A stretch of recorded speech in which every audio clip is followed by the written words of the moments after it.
కమ్మని చరితము రాదామంటే కవి వాల్మీకి కానయ్యా కమ్మని చరితము రాదామంటే కవి వాల్మీకి కానయ్యా గానముతో కొలవాలంటే ఘన త్యాగయ్యను కానయ్యా గానముతో కొలవాలంటే ఘన త్యాగయ్యను కానయ్యా ఆశతో కోవిల కడదామంటే తహసీల్దారును కానయ్యా ఆశతో కోవిల కడదామంటే తహసీల్దారును కానయ్యా ఆఖరికి మనసిద్దామంటే అది ఏనాడో నీదయ్యా ఏమయ్యా ఏమయ్యా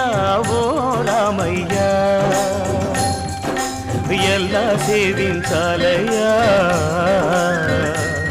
నిన్ను ఏమని కీర్తించాలయ్యా ఏమయ్యా ఓ రామయ్యా